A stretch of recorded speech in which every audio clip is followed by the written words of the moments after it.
Hello everybody, my name is Manaya Brisbane. This is my persuasive speech for my ComStats 1A class with Professor Graham. You'll have to forgive me, I'm a little congested and stuffy, so if I don't sound as clear as I normally do, that's why. But I'm gonna try my best, so here we go.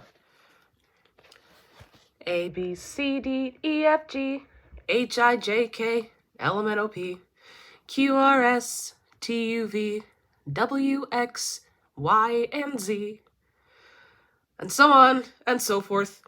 Everybody knows the alphabet. In fact, everybody remembers sitting in a circle in preschool or kindergarten and learning the 26 little letters that make up the vast language that we know and use today.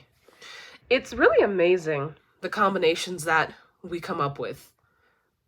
For example, A-P-P-L-E, that's apple.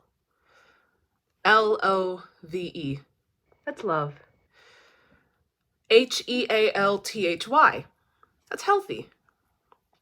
How about H-I-V?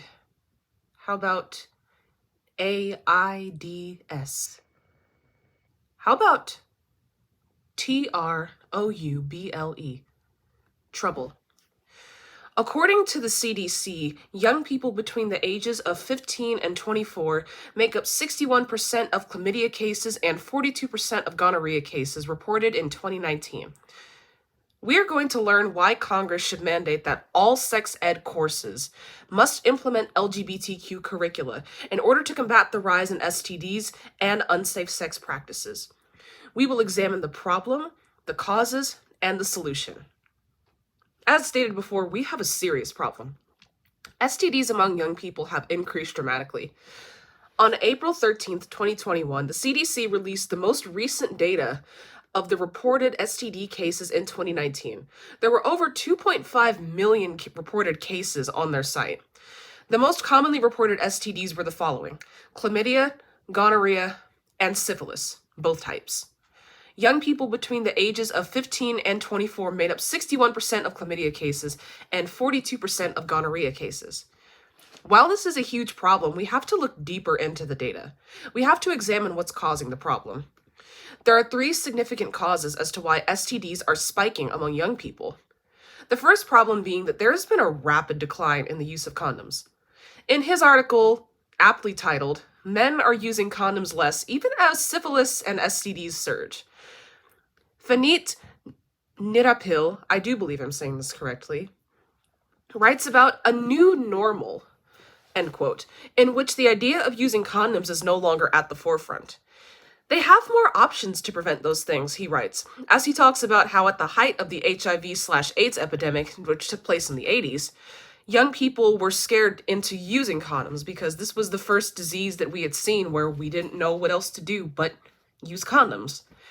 But seeing as there have been scientific breakthroughs concerning HIV and AIDS, and birth control and other contraceptives have made their way to the forefront, people don't feel the need to use them as much. Another cause for the spike in STDs is, we're going to call it the COVID effect. In her article, "Why Are Sexually Transmitted Infections Surging?" Kim Tingley talks about how during the early months of the 2020 pandemic, the diagnosis of gonorrhea and syphilis declined because, quote, "it was, after all, a time of extreme isolation for many." But it didn't remain that way for very long. By the end of the year, the case counts were 10% higher for gonorrhea and 7% higher for syphilis in 2019. The last cause is a lack of resources. While the rise in STD rates is frightening, not everybody shares the blame equally. The CDC reports that between the ages of 15 and 24, that is where the majority of STD cases lie. However, we have to look at the subcategories within that.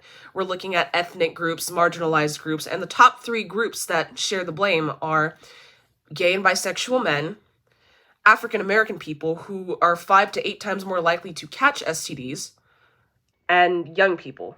That's our age, 15 to 24. That's my age. I'm 22. there are factors that play into why these groups get hit the hardest. The social, cultural, and economic conditions that make it more difficult for some populations to stay healthy must be addressed, says Joe Valentine, the Associate Director of the Office of Health Equity and CDC's Division of STD Prevention. She then goes on to list that such disparities can include unstable housing, the high burden of STDs, and the lack of medical insurance/health providers. However, even the health providers that are available to high-risk groups can only do too much, for a lot of them rely on government funding. And to tack on a subpoint to that, even if there are resources that are out there for these marginalized communities, minority communities don't exactly have the best relationship with the healthcare community. When the AIDS epidemic was at its height, while research was going on, because this affected mostly gay, bisexual people and other members of the LGBTQ community, they started calling it, and I quote, the gay disease. So it created this stigma around it that, oh, well, because it's the gay disease, it's not affecting the rest of us, so we don't have to worry about it. And if we go farther back into history, the African American community doesn't exactly have a good relationship with the healthcare community either. So even if there are resources out there, there is a serious lack of trust that we will be treated fairly and that we will be treated equitably. Moving on. While these causes are alarming, there is a solution to this. The solution is clear. Congress must mandate that all sex ed courses include LGBTQ curricula in order to combat the rise of STDs and unsafe practices.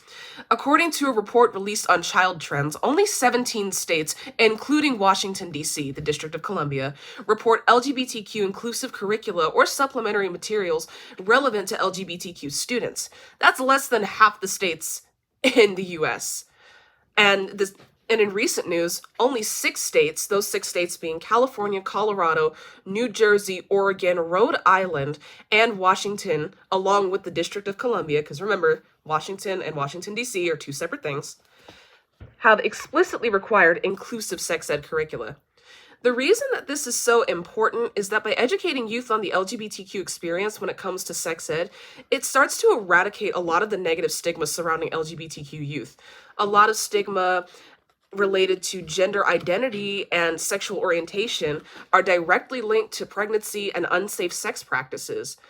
But when there is LGBTQ curricula that is implemented, it combats a lot of this and in fact decreases unsafe sex practices, which in turn reduces the spread of STDs. So it's a win-win. So today we learned why Congress must mandate that LGBTQ curricula be added to sex ed classes. By doing so, it would help reduce unsafe sex practices and reduce the spread of STDs via education. We looked at the problem, the causes, and the solution. Remember, young people between the ages of 15 to 24 make up 61% of chlamydia cases and 42% of gonorrhea cases reported in 2019. And within these alarming statistics, a lot of these STDs are coming from gay, bisexual men, the Black community, and young people.